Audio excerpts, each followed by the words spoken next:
Hello, everyone. Welcome to the Humulus U Digital Hop Symposium. I am your host, Gretchen Stabley. I'm on the marketing team here at BSG, and we are so thrilled to be focusing on all of the exciting things happening this hop harvest. Thank you for joining us today. This is the second live webcast of our Humulus U series. If you have not already done so, please register for next week's sessions at humulusu.com. Also, if you missed Tuesday's session on innovative strategies for hopping or other talks and educational-based broadcasts, you can find them on our YouTube channel at BSG Craft.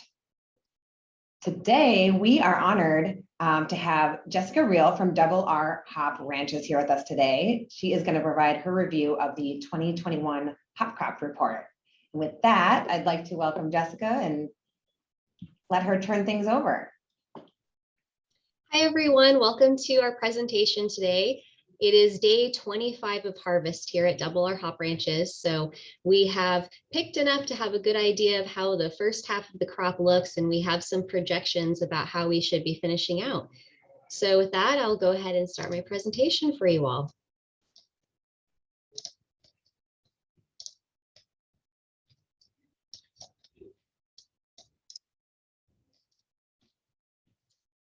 All right, so today we will be discussing the State of the Hop 2021 edition.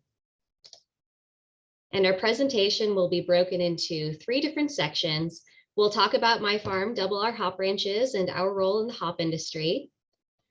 Then we'll get into the details about the 2021 crop report. And I will also spend some time talking about 2022 and beyond. So my family has had Double R Hop Ranches since 1945. I currently own and operate the farm along with my family members. Hops are really the main focus here at Double R, but we do also grow some Concord grapes for Welch's. I have about 35 full-time year-round employees who help us on the farm. Many of those wonderful people have been with us for 10, 20 years, sometimes even longer. The last couple of years, we've been pretty busy. We have been rebuilding picking facilities. We have basically 2 times the picking capacity that we used to have. And I will go ahead and show you a little bit about that now. So first, I'll show you just a brief video of the inside of our new picking machine. That's what we have going on here. It is a traditional Dunhauer style machine, but it's actually kind of like having 2 machines under one roof.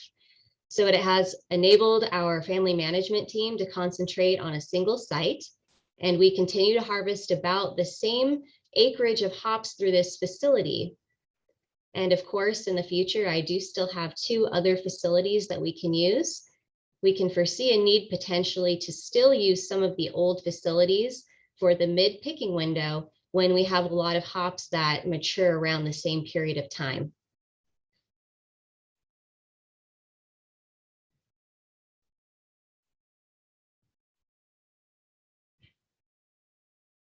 So it has been quite a bit of work to design and build this building in the last year. We also have a new kiln. In the kiln, we have 12 full-sized kiln beds, which are 32 by 32 feet. We also have 6 16s, which are half-size kilns clear at the end of the building. So this year for the 2021 crop, all of my hops are being dried in this facility. And lastly, we also have a new baling facility. This is where all of our 2021 crop will be baled. And in this building, my fabrication team did a lot of this work over the 2020 off season and the first part of this crop year. So we've had a lot going on, and we've been quite pleased with how harvest has started out this year with all of that new equipment. Now, getting back to our presentation, I wanted to share with you what we are growing for the 2021 crop year. So I now have 14 varieties. And the varieties that you see here in the bold text, those will all be available through BSG.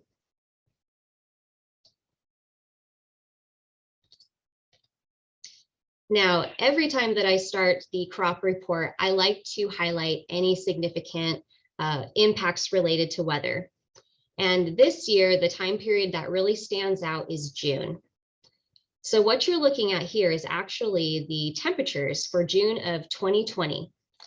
We also see the average high and the average low. And this would be based on the Yakima Valley and our weather.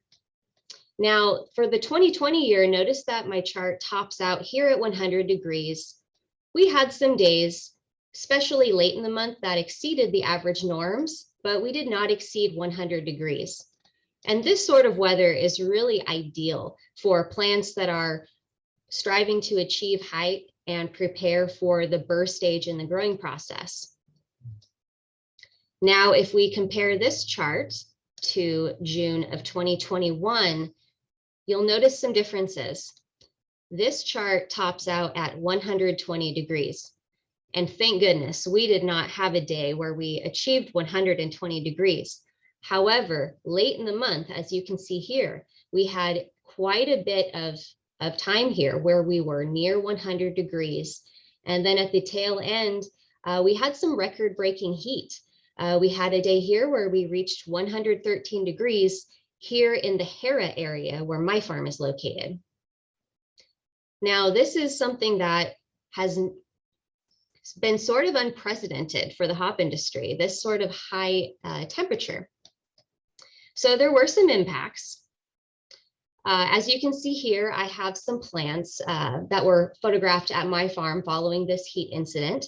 This is the Idaho 7 variety.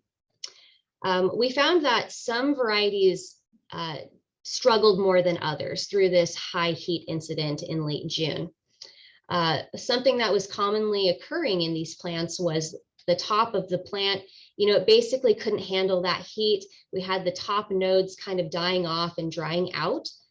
From about here down, the plants were able to maintain themselves. We did not have dieback beyond that point, but this happened at a critical time in the growing process. These plants should be growing, inches a day. You can check on a plant one day and check 24 hours later and visibly see the difference. This stunted a lot of growth. It put the plants into a mode of survival. The two varieties that were the most impacted were Citra and Idaho 7 on my farm. I'm sure there were others throughout the industry that had a bit of a hard time with this. I would say just about any baby hop struggled through this heat incident as well. That's a key time for baby plants to be achieving height, just like it is for our matures. And of course, the difference would be that a baby hop plant does not have the same sort of root structure underground. So it's even harder on those plants. So while many of the baby varieties and some of the early aroma varieties had a little bit of a hard time, I also had plants on my farm that seemed to thrive in these conditions.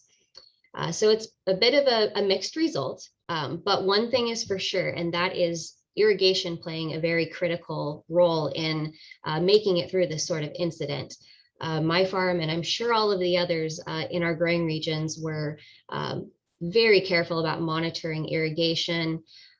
When we get to temperatures this warm, it can actually become difficult to keep our irrigation control stations running.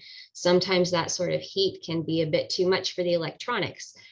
So it was a lot of management and a lot of time focused on irrigation to manage our way through what Mother Nature handed us. We are pleased that most of our plants survived this incident, but later on in the growing season, we do think there was a later impact as well. When we went to pull dry matters in preparation for harvest, we started to notice that it appeared as though maturity was delayed. So on my farm, and from what I've heard in many other instances, we started harvest about 4 to 5 days later than we normally would. Typically, we can farm to the exact calendar date for a lot of these varieties and when we can project when they will be ripe, but we've had to adjust our schedule this year. The other thing that we believe could have played a part in delayed maturity is some of the smoke that we had lingering in the Yakima Valley that reduced UV intensity and may have also contributed to that late maturity that we experienced. Now, I do have good news though. I have to say that as far as quality and visual quality goes, this is going to be an excellent crop year. We have nice green hops. We have wonderful, robust aromas. As far as the yields go, early to mid harvested hops were typically below average to average. Certainly those heat events caused the plants to lose some of the time that they needed to achieve their full height. I have some plants that have more of what we call a belly crop. That means more of the hop cones are located kind of centralized on the plant and not necessarily clear at the top where the trellis is. I also mentioned earlier that in those heat conditions we experienced, we had some plants that seemed to thrive in the conditions. So for our late varieties, most of which we have not picked and baled yet to verify this, but we believe we have an average to above average crop. One standout variety would be Mosaic. I think Mosaic plants did a great job of maintaining growth and not being set back too much by the heat. So that was a good crop. Citra, on the other hand, I can definitely say that yields are down because of these heat incidents. More recently, we have had a few rain events here in the Yakima Valley, which overlapped harvest dates.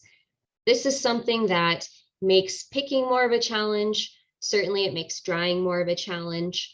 But the bigger problem, which occurred in some instances, was due to the weight of the rainwater on the vines in our fields. There were instances of some trellis or partial trellis collapse.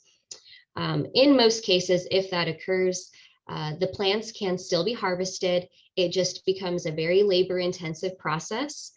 It's not something that we like to see. We had a bit of stress on those particular days. We would send employees, and myself included, around fields to watch for things like broken anchor wires. We can prevent fields from collapsing if we catch things like that early enough. But just a little bit of rain can be enough of an impact to add too much weight for our trellis systems on heavy yards. Now, as far as mite and mildew pressure go in the Yakima Valley, it's also been a pretty good year. And that obviously contributes to our quality being so excellent. We did have some presence of mites and mildew earlier in the season. It's possible that maybe our extreme weather events were positive as far as mites and mildew go.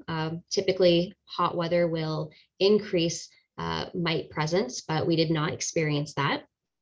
I have heard in some of the other growing regions in the US, there was more mite pressure in the late season. But again, I am not aware of anything that had a significant negative impact on the crop with those variables. And similar to 2020, we have had a few fires going on in the Pacific Northwest that have brought smoke into the growing regions. We haven't had any recently. I actually have a beautiful, clear blue sky day outside right now.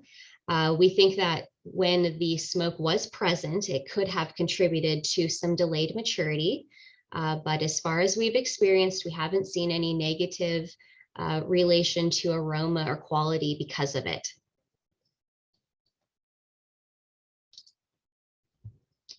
Now, there have been challenges. Obviously, you all experience challenges because of COVID-19.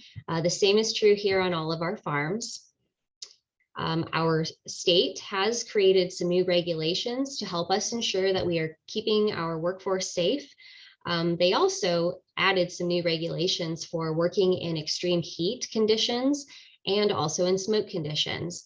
So yes, COVID-19 is still something that we're all very cautious about and aware of, but this year, the heat that we had was definitely front and center as far as our biggest concerns. And similar to what you all are experiencing in the brewing industry, we too are having some instances of labor shortages. I do have enough employees for me to successfully harvest my crop. It would have been great to find a couple more local employees to hire, but we are noticing that there don't seem to be as many people out there seeking work.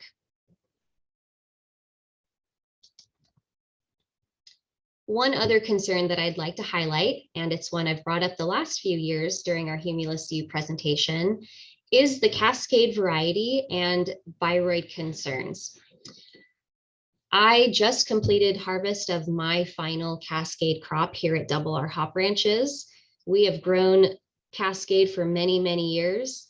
And unfortunately, we have not been able to successfully replant Cascade and maintain a healthy yard that doesn't succumb to this viroid issue within the first couple of years. The field that I did pick yesterday, it was only 4 years old. It was planted from virus-free rootstock, and we did have a decent crop the first couple of years, but certainly by year 3, and especially here in year 4, we just saw such a yield reduction and quality reduction due to the presence of this viroid. So we're throwing in the towel here at Double R for Cascade. I don't want to concern everyone and make everyone think that there won't be any Cascade or any good quality Cascade out there, though. There are original Cascade fields in Oregon, and we do have some here in Yakima as well that are perfectly healthy plants. What we hope, though, is that there will continue to be research conducted on this problem, and that potentially we can get some good rootstock cleaned up in the future so that this particular variety continues to be available in the market.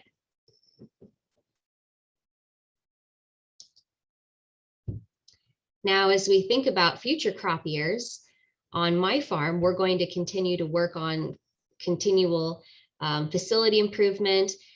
We ran out of time to build a few conveyors and things like that that would have been nice to have for this harvest. So my fabrication team will continue to be busy with that. And I would say throughout the industry, even through these times of COVID and all of the struggles that come along with that, everyone has continued to reinvest in the farm, make picking more efficient, make picking safer, think more about food safety and the handling of the hops as a food product. So all of those great things will continue. What we will be spending a lot of time on, hopefully in the near future, is making decisions about what the plan is for next year. I typically have at least a few fields that we would be removing rootstock from in order to prepare for a new variety or clean rootstock to be planted in the following spring. So we will start having discussions with our merchants that we do our contracts with about what the plans are for next year. And this is something that you as brewers can play a huge part in. So I definitely want to acknowledge that 2020 was a challenging year, and we're so pleased that all of you have been able to adapt your business to get more of your beer in grocery stores and things like that when our restaurants and bars are closed. We do feel that there's a lot of positivity in that, and we think that moving forward, the market will continue to be strong. What we want, though, is to make sure that the plants that we are growing meet the needs of our brewers. It's not helpful if I grow something that no one wants. So in order for us to make sure that we have a healthy and balanced industry in terms of contracting goes, all of that feedback is really important. I'll give you an example. So last year at the end of harvest, we had half of a remaining Willamette block on the farm. And, it was a time of a lot of uncertainty, and it just started to look like those Willamettes were not needed. So we removed the Willamettes and replanted to a different variety this year. Hadn't heard a lot about Willamette, but within the last 3 weeks, we've received a lot of inquiries about Willamette. We've had a lot of phone calls about that variety, and unfortunately, we don't have any longer. So it is really helpful for brewers, to the extent that they can, to communicate with your merchant handlers about what your needs are, if you see your needs changing. So that way, when we hit this time of year and when the farmers are finishing up with a crop and starting to think about the next one, we can all make informed decisions about what varieties should be planted and in what quantities.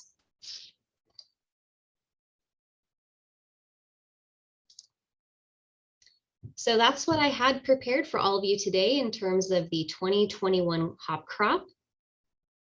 Once again, I think it's going to be excellent in terms of quality and aroma, and I'd be happy to answer any questions.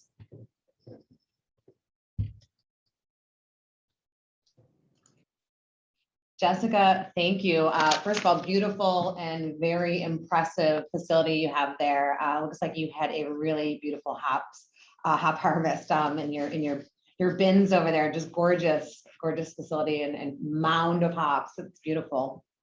Thank you. Well, I'm glad you guys were able to produce all of that despite the heat. It was a tough summer for everyone, and glad the fires missed you, and that Yes. there wasn't a lot of that smoke business happening for that to impact you. So we haven't had any questions submitted yet. If anybody in the audience would like to ask Jessica a question about anything she presented, the hop varieties, anything really, please submit them. In the bottom of your screen, you'll see a little Q&A module. Just click on that, type your question. We can give people a minute, but in the meantime, while we wait for any questions, anything else, I guess for me, I'll just ask, highlights of this season. I know you're still busy, your hands are still dirty. You're very much, actively involved in it. What's been your favorite part of this past season? Well, my favorite part of harvest so far is the fact that we are starting to see brewers here in the Yakima Valley again. 2020, it was a concerning time, and the focus was really just keeping employees healthy and reducing our exposure. And I know a lot of merchants did a great job of adapting to somewhat of a virtual selection process to keep brewers involved in their choices. But getting brewers back on the farm this year has been so wonderful. We really appreciate the merchant relationship that we have on my farm. I am just not equipped to facilitate processing of pellets and the logistics of getting a bale of hops to the brewer that needs it. So that is where the merchants are so important to our operations.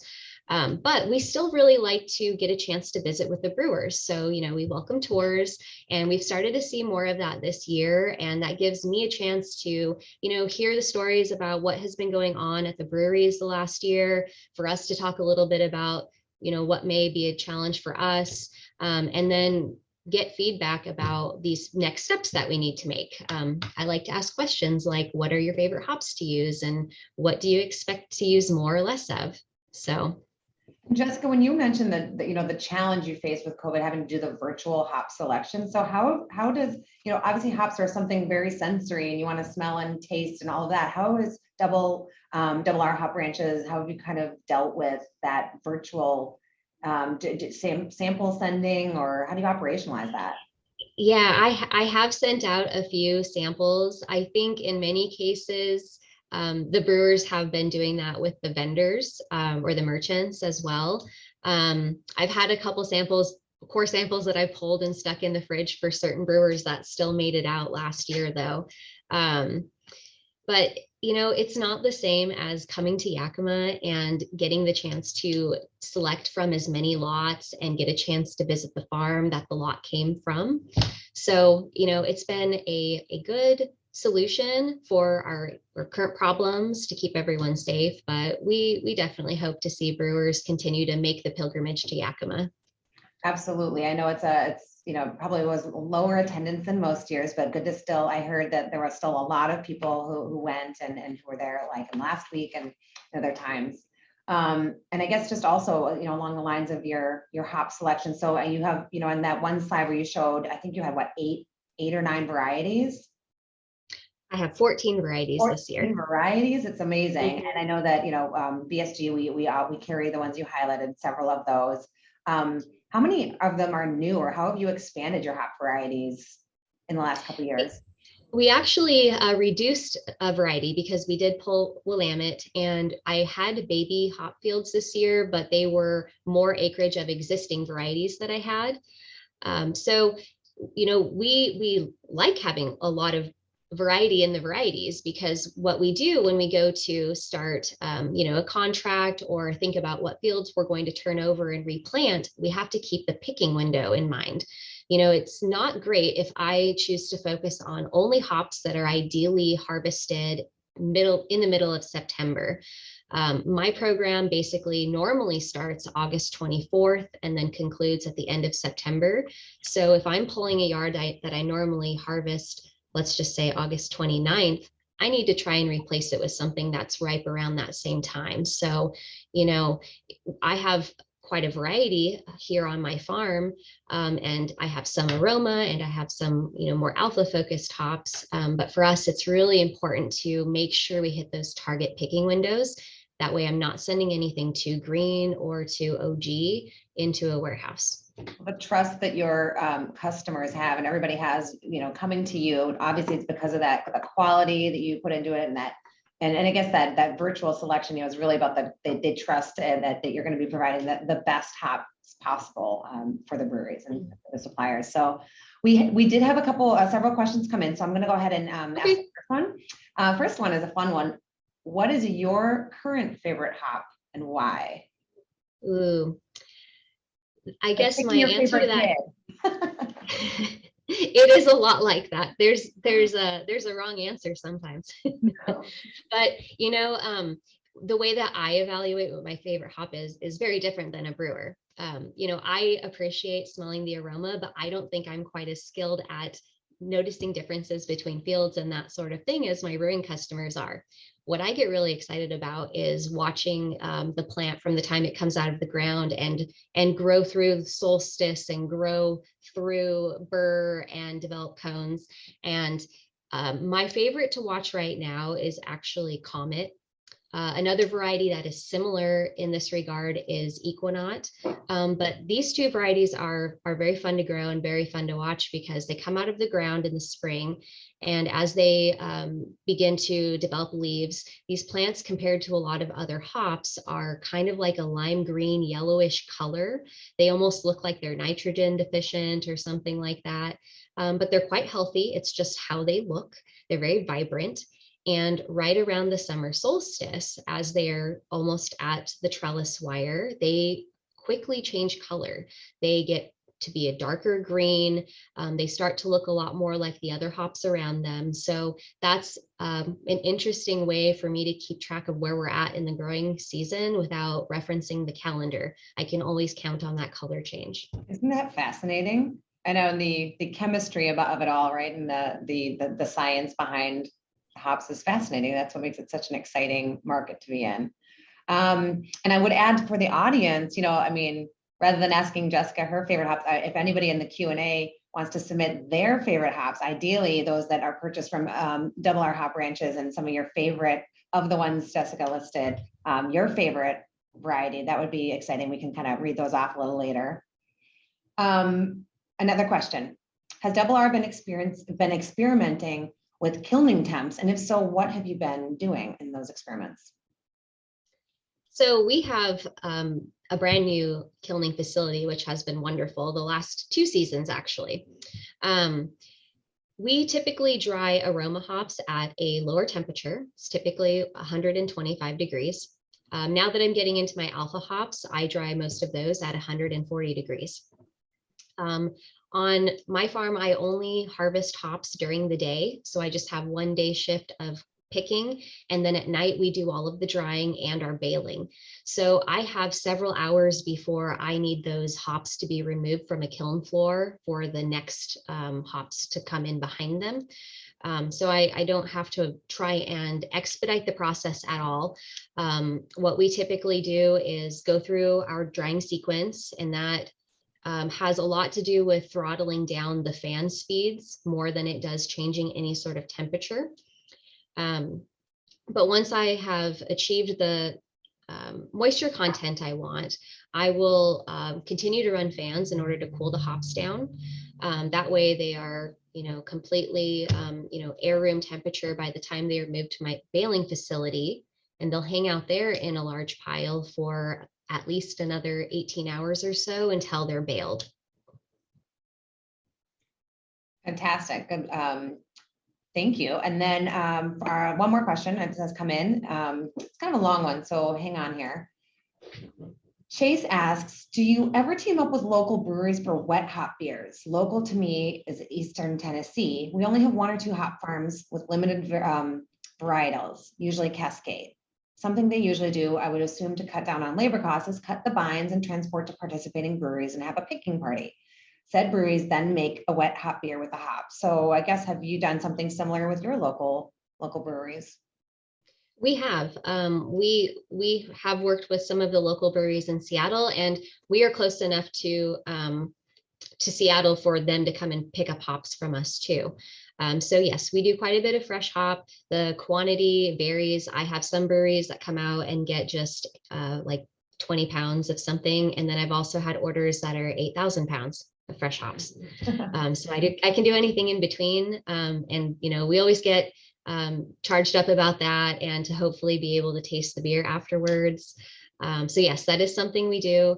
It can be a lot of work to get all of those hops ready to go to the customers. But once again, it's another opportunity for me to have the chance to work with the brewer directly, hear about how the year has been going, and get them whatever hops they need for their fresh hop beer. Absolutely. And also kind of on a related note, staying in touch with those breweries and understanding the kind of some of the new brewing techniques, how they're using your hops, like tasting the way your hops are coming out in different different beers. It's got to be pretty fun for you and your team. It is, yes. Another question: does your farm have plans to mitigate the problems associated with higher temps if and when that heat trend continues? Kind of how do you navigate those heat waves and the kind of the farmer's almanac, if you will, of year over year weather changes? Yeah, well, obviously I can't control how hot it's going to be, but there are other variables that we have control of, and irrigation is by far the most important part of that equation. I personally do a lot of the irrigation monitoring during the growing season. We want to make sure that all of our pump stations are running the way we expect them to.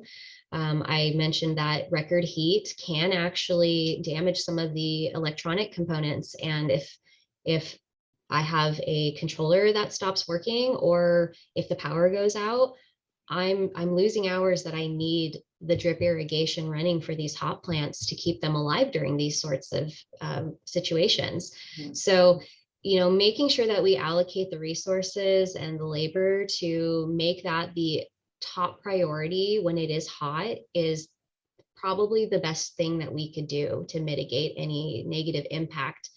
And we'll pay attention to what blocks may have more damage than others. It could be a certain age of the rootstock. Maybe an older plant is more susceptible to a problem following high heat than something that's 2 or 3 years old.